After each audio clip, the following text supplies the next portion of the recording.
Chapter 6. What's going on? Max asked Nelson while holding Mei. Take Mei through the shortcut to your house. Nelson peered around the decorative arch-shaped shrubs that led to the garden entrance. He could see the local police department making their way through the crowd of drunk teens. They had their hands full. This should buy them some time. Oh hell no, you are not taking my friend through no secret. Nothing. I don't know you. Cora argued with Nelson under her breath. Nelson looked into her smoldering brown eyes. She was not backing down, and he had no clue how to make her understand she could trust them. Look, get your car. Max, I will bring your truck, just give me your keys, Nelson said. Cora, follow me. Trust me. Max tossed Nelson the vehicle's keys. While Nelson and Cora made it to their cars, Max carried Mei through the shortcut behind two houses. He tried his best not to shake her too much, but the disaster was inevitable. Max jerked back and felt Mei's body lunge forward. Then there was that unmistakable hot, slimy goo oozing down his back. Mei briefly moaned and then fell unconscious. Max shuddered, then laughed to himself. Well, I guess this is karma. He made it back to his house, expecting to see Nelson and Cora waiting for them in the driveway, but they weren't there. He laid Mei on an outdoor lounge chair near the front door of his home. Max looked down at his shirt and back at Mei. They were both covered in vomit. Mei, with a gentle tap on her shoulder, he tries to wake her. He didn't feel comfortable about how relaxed she appeared. He called out her name, louder again, no answer. Max sat her up and shook her a little. Still no response. Panic set in. Max swooped her up, carrying her into his home, up to his bedroom. He placed her down on the closed toilet seat of his private bathroom, balancing her as he reached over to turn on the cold shower. Max removed her shoes and socks, making sure not to remove anything else. Fully dressed, he picked her up and stood in the shower with her, making sure the cold water was hitting her. He rinsed the vomit from her hair and clothing while calling out her name. His fingers trembled as he feared the worst. Thoughts of calling 911 crossed his mind. Feeling the cold water pounding against her back brought her to consciousness. Yet, the warmth on her face confused her. Images flashed in her mind of what she believed to have taken place, and now her stepfather had won. She fought him. With her eyes still closed, she faced him, pounding on his chest, screaming, "No," and trying to get away. "Mei, open your eyes," he said, holding her, not wanting her to fall. "It's me, Max. I won't hurt you. It's okay," Max spoke, absorbing her blows. He embraced her, planting soft kisses on her forehead. Mei froze, then her eyes opened, fixated on his chest. She looked up at Max, and their eyes met. Despite the cold water, the warmth from his arms around her caused a subtle vibration in her chest. The feeling of being protected overwhelmed her. Mei wanted to be in his embrace forever. He spoke to her. The masculine vibrations of his voice soothed her. Mei's lips tingled as if electricity were pulsating through them. She pulled at his shirt.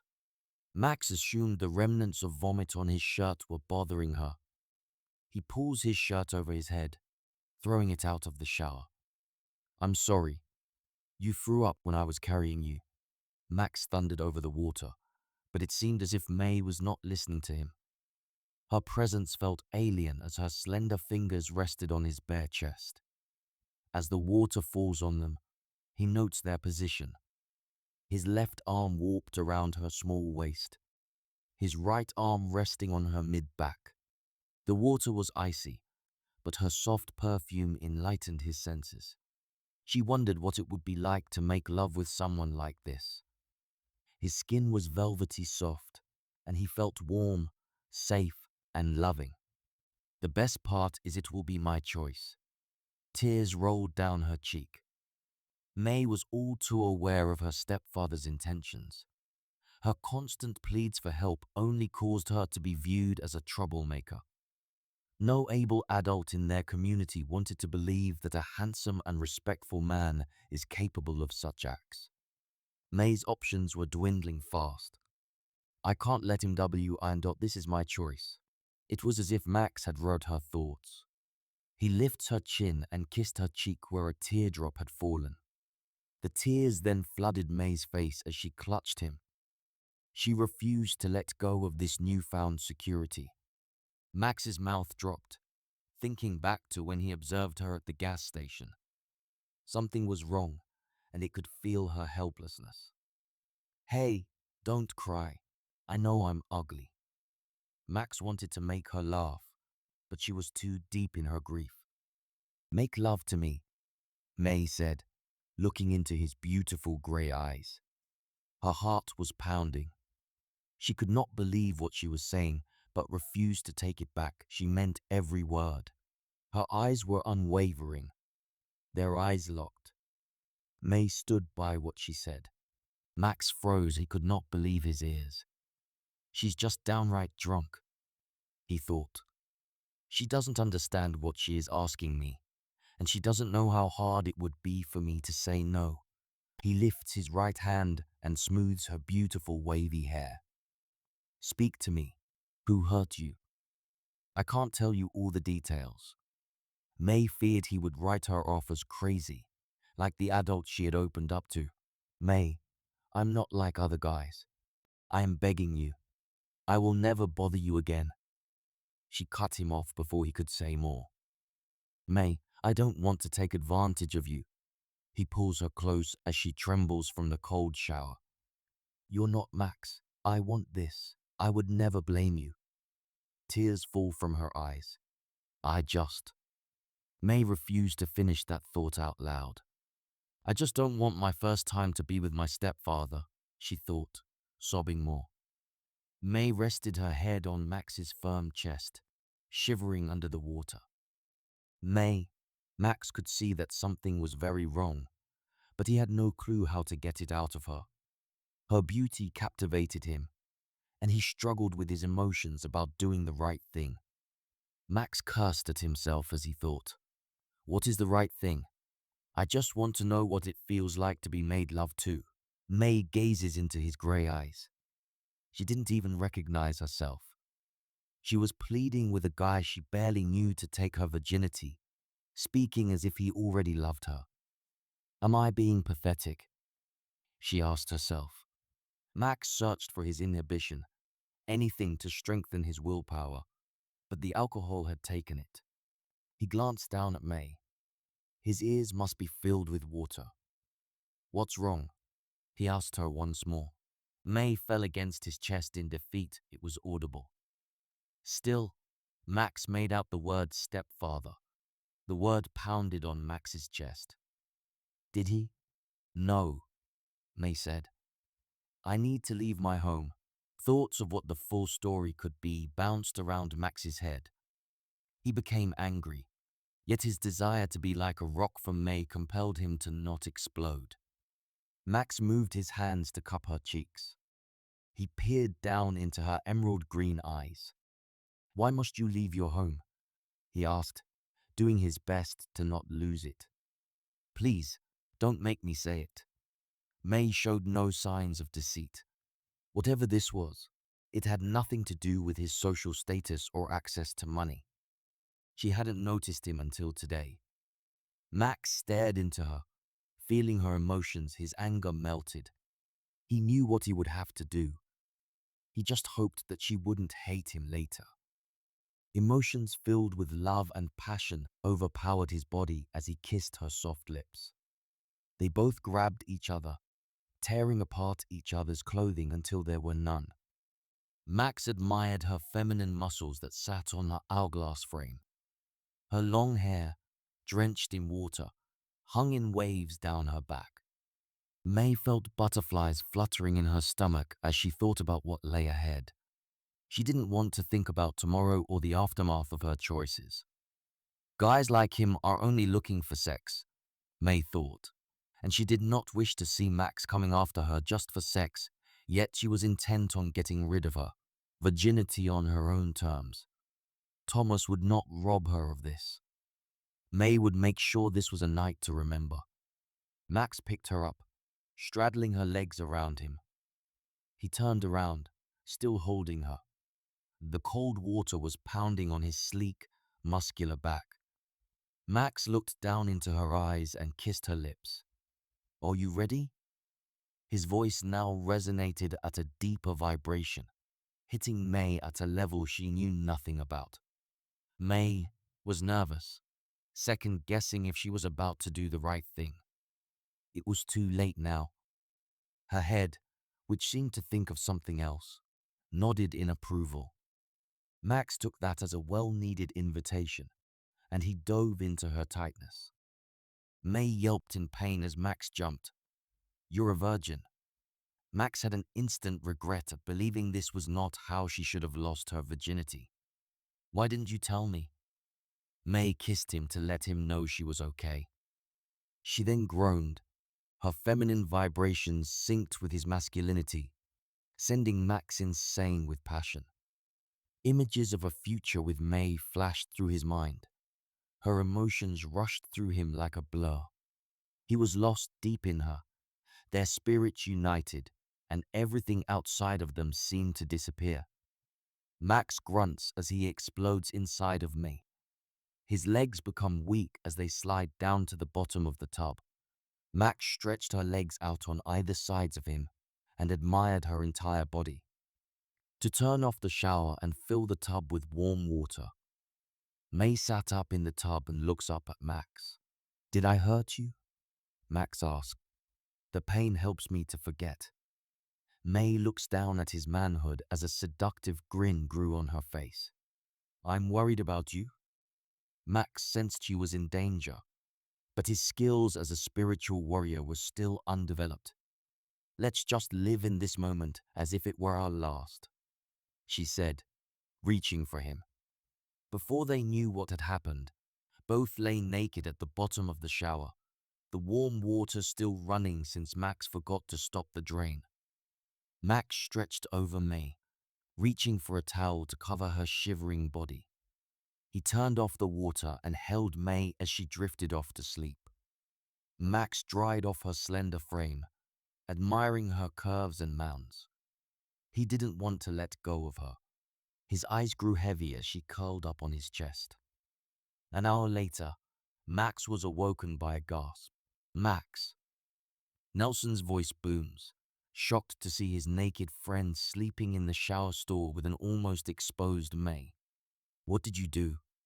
Nelson said, eyes wide with shock. "Shh." Max motions for Nelson to get out. "Damn, this is one nice house Max has got." "Well, his parents," Cora said, coming towards the room. Nelson ran out to meet her at the bedroom door. "Can I give you a tour?" Nelson asked, leading her away.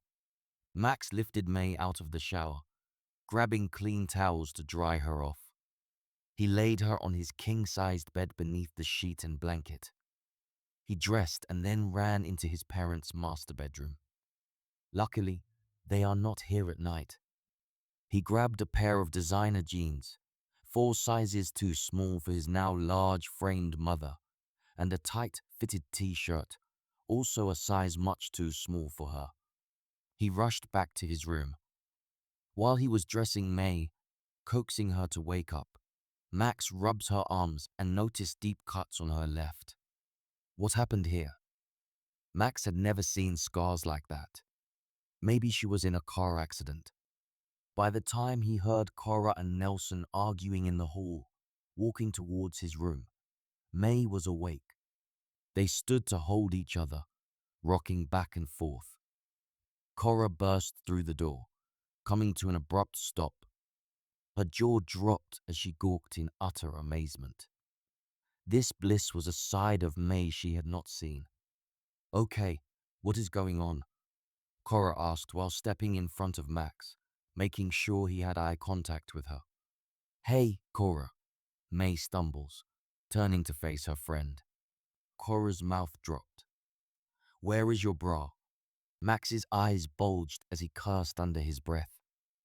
He didn't think about her bra laying soaked on his bathroom floor. Oh, nothing. I got sick, Mei said, walking away. Look, nothing happened. Max has been the perfect gentleman. Sure, Cora disregards everything her friend says. Whose clothes are you wearing? She tugs at May's top as she continues her interrogation. Your girlfriend's? She grilled, staring into Max's eyes. No, it's my mom's. Max began to protest, but was cut off. We should go, it's almost 5 in the morning. May changes the subject. She didn't want to think of Max having a girlfriend.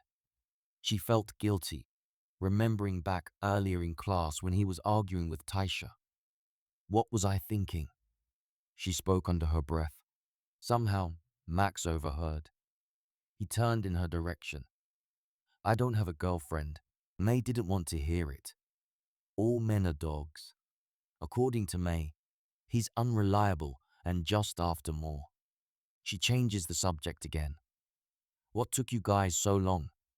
May asked while sitting on the bed to put on her shoes.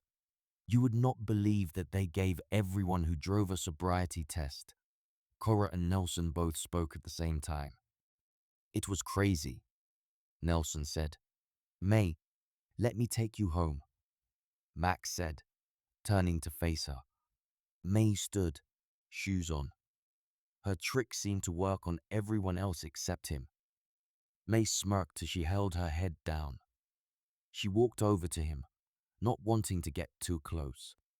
May didn't want to make it seem like she was trying to be his girlfriend. She had promised herself that he would not hurt her. She got what she wanted. Max, I think I did enough damage to you tonight. May walked past him. Max reached out and pulled her into his loving embrace. Please. He buried his face in hers and spoke in a low tone, just for her to hear. I just want to make sure you're all right. He kissed her lips before pulling away. We should talk too. Max was responsible, especially with sex. This was the first time he had ever done something like this. Max's spirit had imprinted on May. He would not let this be the last time they were together. May glanced back into his genuine, loving gaze and said, God doesn't give us more than we can handle. May looked over at her friend, who stood with her arms folded. Isn't that right, Cora? Yeah, whatever. Let's go, Cora said as she made her way out of the bedroom door. I better go. Looks like I'm in trouble. May pulls her hand out of Max's as she moved away from Max. Can I call you? He asked, following her out the door. I'm not sure, May said, scrunching her nose as she shoved her hands in her back pocket. She didn't want him to find out about her twisted home life. She also didn't want to be one of those chicks putting her phone on a shrine, praying to the cell phone gods for some guy to call. Come on, or I will have to stalk you, Max said. No was not an option. Okay, May released a heavy breath. 55504143. May threw out random numbers before rushing out and flying down the stairs to the front door. She was not taking a chance to worry if he would call her or not. However, Max held on to each number as if his life depended upon it. Nelson stood back in shock. I can't believe you, man, he said, eyes wide. She is special, Nelson. I never felt this way before. It's puppy love. We know nothing about true love. Max walked over to his bed and relaxed, absorbed with his thoughts about all that had happened that night. He couldn't wait to see her again. It would be a challenge for him to sleep tonight. He thought about what happened and what could happen. The danger he sensed she was in resurfaced. Then her words. Let's just live in this moment as if it were our last. It haunted him. So, that Cora, are you kidding me? Max said. She may be just a girl to cool you down,